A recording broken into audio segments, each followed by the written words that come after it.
Para conocer cuál es el origen de la música, antes debéis saber que a lo largo de la historia la música ha ido evolucionando, así como su importancia y función dentro de la sociedad, desde aspectos culturales pasando por religiosos, bélicos o festivos.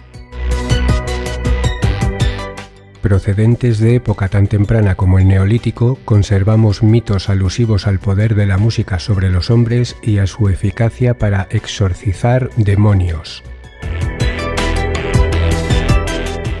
Por eso se piensa que el origen de la música estuvo en manos de magos y hechiceros.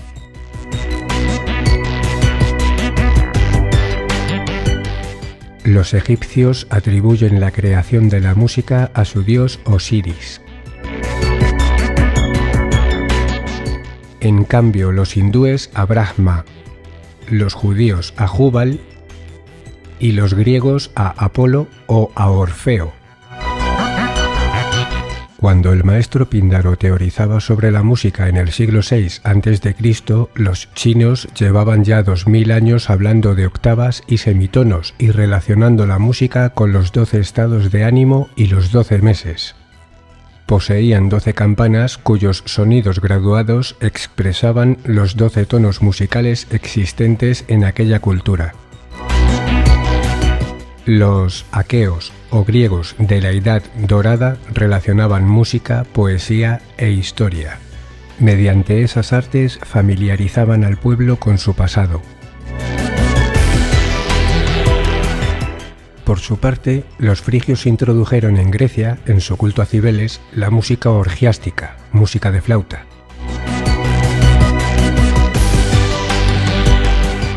El llamado modo frigio, popular entre las masas y visto por moralistas como un peligro para las buenas costumbres.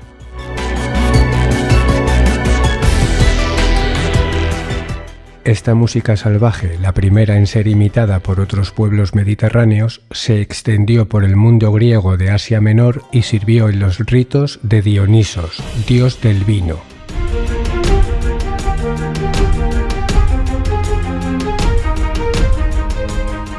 En Egipto se distraían escuchando música de laúd, sistro, flauta, arpa y lira.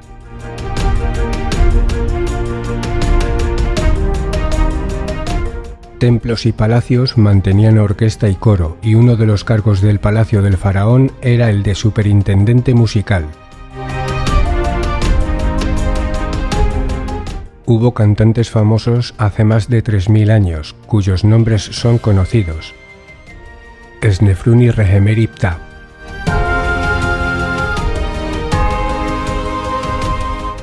No parece que existiera la notación musical, en cambio existían una especie de orquestas que empleaban varios instrumentos. En el mundo antiguo se cantaba mucho tanto en público como en privado, en templos y palacios, en calles y plazas y sobre todo en las fiestas.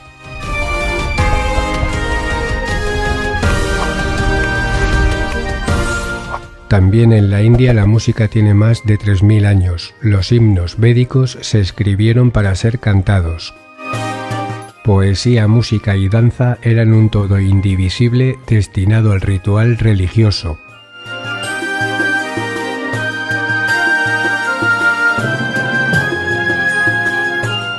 De hecho, el primer sistema de notación musical del que se tiene constancia es el de la India.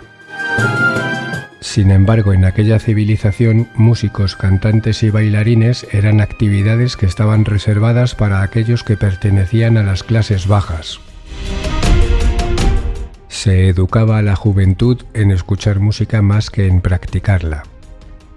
Era música descriptiva y evocativa de la estación del año o del momento del día. Por eso muchas de sus ragas se llaman primavera, otoño, ocaso, belleza del atardecer o inicio de la lluvia.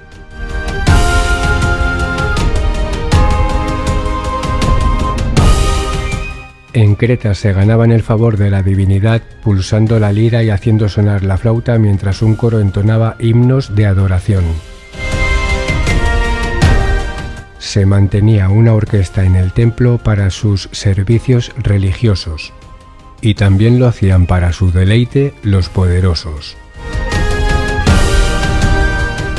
Cuando moría un músico era enterrado con una reproducción realizada en arcilla de un instrumento musical. Sus bardos se acompañaban de una lira de 7 cuerdas y los pastores cantaban al son de la doble flauta de 8 agujeros y 14 notas. También utilizaban la trompeta y el sistro, que era un instrumento de metal en forma de herradura atravesado por diversas varillas, como en el antiguo Egipto.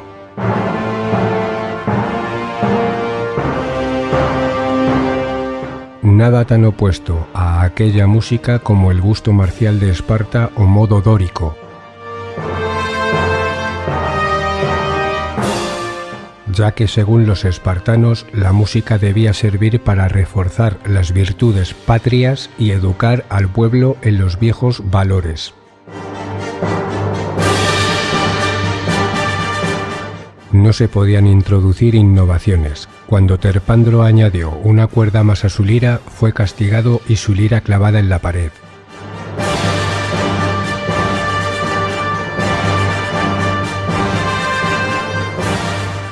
Esparta tenía grandes músicos e importaba autores e himnos patrios y maestros de coro para adiestrar a las masas. Terpandro, que vino de Lesbos, y Taletas de Creta fueron grandes compositores y músicos del siglo VII a.C.